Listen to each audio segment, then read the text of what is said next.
বাটারের একটা ফ্লেভার যে মানে পুরাটা মুখ ভরে আছে বাটারের ফ্লেভারে।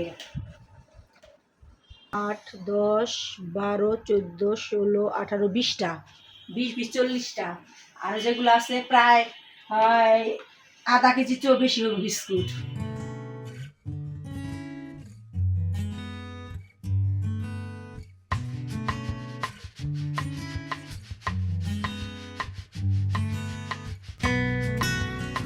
আঠারো 19, 20টা বিস্কিট এসে প্লেটে।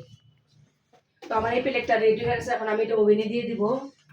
আসসালামু আলাইকুম, welcome back to my YouTube channel Sourav lifestyle blog চ্যানেলে আপনাদের সবাইকে স্বাগতম। আশা করি আল্লাহর রহমতে আপনারা ভালো আছেন। আলহামদুলিল্লাহ, আমিও আমার পরিবারের সবাইকে নিয়ে ভালো আছি। তো বেশ কয়েকদিন যাবতই ভাবতেছি যে কিছুটা পরিমাণ বিস্কিট বানাবো, কিন্তু সময় সুযোগের কারণে আর বানানো হয় নাই। তাই আজকে চিন্তাভাবনা করে বিস্কুটগুলো আমি তৈরি করার জন্য চলে এসেছি। তো প্রথমে আমি 1 কাপ চিনি ব্লেন্ডারের মাধ্যমে খুব ভালোভাবে মিহি করে নিলাম। তারপরে আমি এইখানে ফ্রিজ থেকে 1 ঘন্টা আগে বাটার বের করে রেখেছিলাম। তো আমি সেই বাটারটা একটু নরম হয়েছে পরে এইখানে বাটিতে বাটার দিয়ে তারপরে একটু ব্লেন্ড করে তারপরে আমি এইখানে গুঁড়ো চিনি দিলাম প্রায় 1 কাপের মতো। তো বাটারটা আমার এই যে চিনি মিশিয়ে এই পর্যায়ে চলে এসেছে। আমি একটু নেড়ে চেড়ে আপনাদেরকে দেখিয়ে দিলাম। তো এখন আমি এইখানে দিয়ে দিব ডিম। তো আমি ফ্রিজ থেকে আগেই ডিমগুলো আর কি বের করে রেখেছিলাম। বিস্কিট বানানোর বেশ কিছুক্ষণ আগে আর কি এগুলো বের করে রাখতে হয়।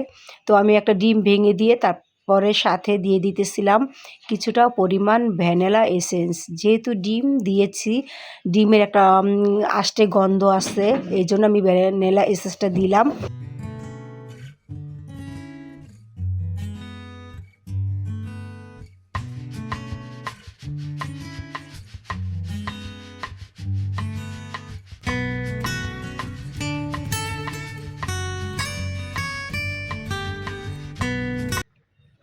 আর এইদিকে বিস্কিট বানানোর জন্য আমি তীর ব্র্যান্ডের ময়দা নিয়েছি, আর সাথে দিয়ে দিতেছি বেকিং সোডা আর বেকিং পাউডার, আর দিয়ে দিতেছি গুঁড়া দুধ। তো এগুলো আমি সব একত্রে একটু ভালো করে চেলে তারপরে এই যে ওই যে বাটারটার ভিতরে মিশিয়ে দিতেছি। তো এগুলো আমি ভালো করে একসাথে একত্রে ঢেলে তারপর আমি এই যে বিটারটা দিয়ে এইভাবে আর কি ডাবিয়ে তারপরে এই যে স্প্যাচুলার দিয়ে ভালো করে এগুলো আমি স্মুথভাবে মেখে নিব। তারপরে আমি একটা নজেল মাধ্যমে পাইপিং ব্যাগে ভরে বিস্কুটের শেপগুলো দিব। আমার বেটারটা খুব সুন্দরভাবে বানানো হয়ে গেছে। এখন আমি একটা পাইপিং ব্যাগ নিয়ে নিয়েছি। এটাকে আমি একটা প্লাস্টিকের জগের মধ্যে এইভাবে ভরে তারপরে এই যে ব্যাটারগুলা আমি এইখানে পাইপিং ব্যাগে নিতেছি। এইখানে রাখার একটা সুবিধা আছে যে পলিটা আর কি নষ্ট হয় না। এই যে খুব ইজিভাবে আর কি এটা ভরা যায়।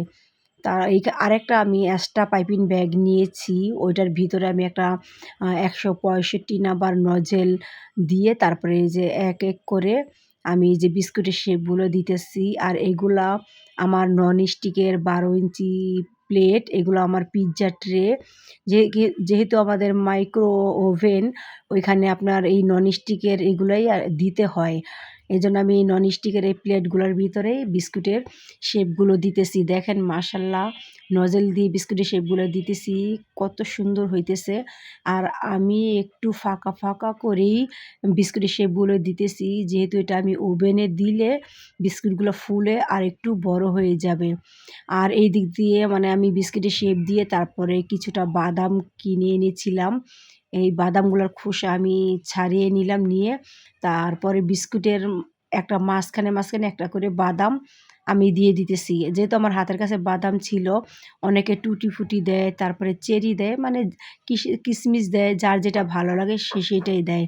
তো আমি বাদামগুলো আর কি দিয়ে তারপরে আমি বিস্কিটটা রেডি করে নিচ্ছি। নিয়ে আমি অন্য সাইডে এসে আমি এই যে আমার ওভেনটা চালু করে তারপরে 5 মিনিট প্রিহিট করে আমি এখন ওভেনে বিস্কুটটা হওয়ার জন্য দিয়ে দিলাম। আমার আরেকটা এক্সট্রা পিজ্জা ট্রে আছে। আমি সেটার ভিতর আর কি বিস্কিটের শেপ দিতেছি। তো আমার ওই প্লেটটা বের করে আমি এটা খুব সহজেই দিয়ে দিতে পারবো। আমার আর কি ওয়েট করা লাগবে না। তো এই তো আমার এই প্লেটের বিস্কিটগুলো আমার খুব সুন্দরভাবে ব্রেক করা হয়ে গেছে। এখন আমি প্লেটটা বের করে নিয়ে তারপর ওই প্লেটটা আমি আবার ওভেনে দিয়ে এসেছি। দিয়ে তারপরে এখানে আমি বিস্কিটগুলা একটু ফ্যান ছেড়ে রেখেছিলাম। যাতে বিস্কিটগুলো ঠান্ডা হয়, আর ঠান্ডা হলে খুব সুন্দরভাবে বিস্কিটগুলো ট্রে থেকে উঠে আসবে। তো আমি একটা বিস্কিট আপনাদেরকে আর কি দেখালাম, উপরে নিচে কত সুন্দরভাবে ভালো করে ব্রেক হয়েছে।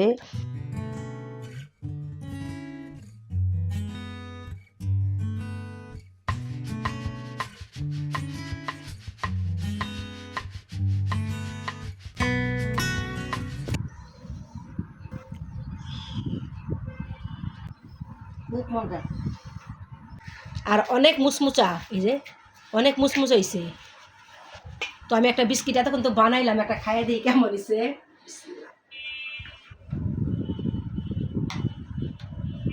আলহামদুলিল্লাহ বিস্কিটগুলো অনেক মজা হয়েছে।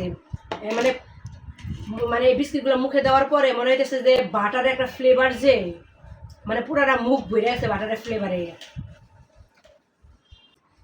বিস্কিটগুলো তো বানাইলাম, কিন্তু আমাদের তো আর ওজন দেওয়ার মেশিন নাই, এই জন্য আর কি বলতে পারলাম না। আনুমানিক আধা কেজির উপরও হইবে বিস্কিটগুলো। আধা কেজি, এই আধা কেজি, হ্যাঁ বেশি, আধা কেজি বেশি না, প্রায় 1 কেজি তো মানে একটুখানি কম হইব বিস্কিটগুলা। এখন আমি বিস্কিটগুলো বক্সের ভিতরে বইরা রেখে দিই। গেস্ট আসবে, আসলে তখন দেখা যায় বের করে দেওয়া যায়।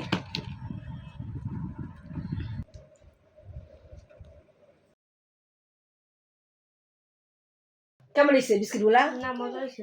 মজা হয়েছে না? এই যে বাটারের ফ্লেভারটা আসে না? মোবাইল দাও, খালো বিস্কুট খালো।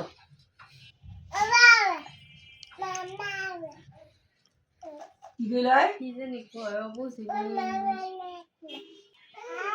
আগে খাও তারপর দিব। কি কয় মোবাইল আগে খায়ালো।